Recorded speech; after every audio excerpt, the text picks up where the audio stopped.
మన భారతీయ సాంప్రదాయంలో జీవన విధానంలో వీలైనంత తక్కువ అంటే అవసరం మేరకు మాత్రమే వస్తు వినియోగం కానీ తినుబండారాలు కానీ దుస్తులు కానీ వినియోగించుకొని ఒకవేళ ఏ కొంచెం ఎక్కువ ఉన్నా పక్కవారితో అవసరం ఉన్నవారితో పంచుకోవాలని చెప్పారు. అంతేకాని డబ్బుంది కదా అని బీరువాల నిండా బట్టలు ఇంటి నిండా సామాన్లు నింపుకోవడం మన సాంప్రదాయం అయితే కాదు. ఈ మధ్య శ్రీమంతుల ఈ రకమైన వస్తు ప్రదర్శనతో సగటు కుటుంబీకులు కూడా అప్పో సొప్పో చేసో అడ్డదారులు సంపాదించో రకరకాల వస్తువులు బట్టలు కొని వ్యాపారస్తులను బాగు చేస్తున్నారు.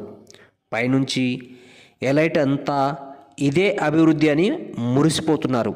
ఒకప్పుడు రాజభవనాలలో స్త్రీలు జమీందారుల స్త్రీలు మినహాయింపు అయినా సాధారణంగా ఎంత శ్రీమంతులైనా వారి సంపద ఎక్కువ భాగం భూమి రూపంలోనో పశు సంపదగానో ఉండేది.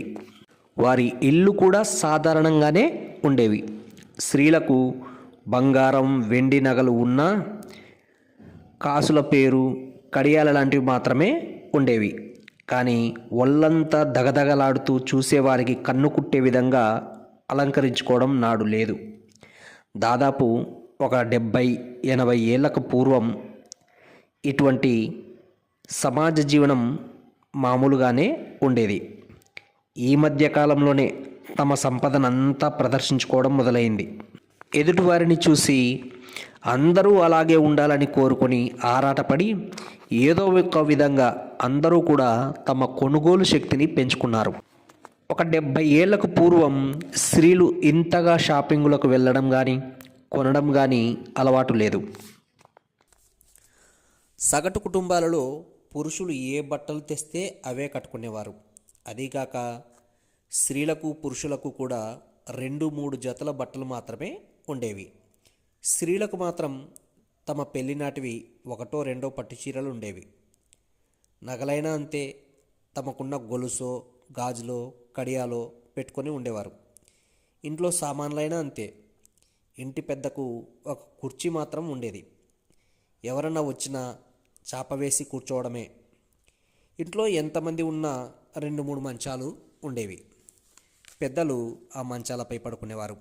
పిల్లలంతా కూడా కింద హాల్లో పెద్ద జంకానా వేసి పడుకొని కబుర్లు చెప్పుకుంటూ సరదాగా పడుకోవడమే. భోజనాలు కూడా అంతే. భోజనాలకు కూడా కొందరి ఇళ్లలో గోడ కానించుకునే పీటలు ఉండేటివి. వంట సామాను కూడా అంతే. అన్నం గిన్నె, కూర గిన్నె, పప్పు గిన్నె, 2 పాలకుండలు కానీ గిన్నెలు కానీ ఉండేవి. కంచాలు గ్లాసులు కూడా తక్కువే. ఉన్న వాటిని మళ్ళా కడిగి పెట్టుకోవడమే ఎక్కువ. ఇంటి నిండా మనుషులు, సామాన్లు తక్కువ ఉండేటివి అప్పుడు. ఇప్పుడు ఇంటి నిండా నడవడానికి కూడా స్థలం లేనంత సామాన్లు, మనుషులు మాత్రం 2-3, ఎక్కువలో ఎక్కువ 4. ఆ 4 కూడా ఎప్పుడో ఉదయం వెళితే మళ్ళీ రాత్రి పడుకోవడానికే ఇంటికి వస్తారు. సామాన్ కోసం ఇల్లా, ఇంటి కోసం సామానా అన్నది అర్థం కాదు. మనుషులు ఎట్లాగూ అప్రస్తుతం. మనుషులంతా కూడా రాత్రనక పగలనక సమయానికి నిద్రాహారాలు లేకుండా కష్టపడి సంపాదించి వ్యాపారస్తులను బాగు చేస్తున్నారు. ఈ రకమైన కొనుగోలు శక్తి పెంచుకోవడం కోసమే ఎక్కువ భాగం స్త్రీలు కూడా ఉద్యోగాలు చేస్తున్నారు. కొంతవరకు ఈ రకమైన పోటీ మనస్తత్వాన్ని కమ్యూనిజం ద్వారా వ్యాప్తి చెందిందని అనిపిస్తుంది. కమ్యూనిజం సిద్ధాంతమే అందరూ సమానంగా ఉండాలి అని కదా. మన సంస్కృతిలో భగవంతుడు ఏది ఎవరికి ఎంత ఇవ్వాలో సరిగ్గా నిర్ణయించి ఇస్తాడని నమ్మకం. ఎంత శ్రీమంతులైనా వృధా ఖర్చు చేయకుండా తమ ముందు తరాల వారి కోసం దాచిపెట్టుకునేవారు. ప్రకృతి వనరుల విషయంలో కూడా అవసరం మేరకే వాడుకొని ముందు తరాల వారి కోసం ఉపయోగించేవారు. ఇప్పటి వినియోగవాదంలో ముందు తరాల వారి గురించి ఆలోచనే లేదు. ఎప్పటికప్పుడు అనుభవించడమే. తయారు చేసేవారు తయారు చేస్తూనే ఉన్నారు. కొనేవాళ్ళు అది మనకి అవసరమా లేదా అన్న విషయం కూడా ఆలోచించకుండా కొనుగోలు చేస్తున్నారు. ఈ విషయంలో అడ్వర్టైజ్మెంట్ వారి యొక్క పాత్ర చాలా ఎక్కువ. మన కళ్ళకు మిరుమిట్లు గొలిపేలా ఆ వస్తువు కొనకపోతే ఎలా అని ఊదరగొట్టేస్తుంటారు. ఇన్నిన్ని బట్టలు ఎన్ని కొంటామో.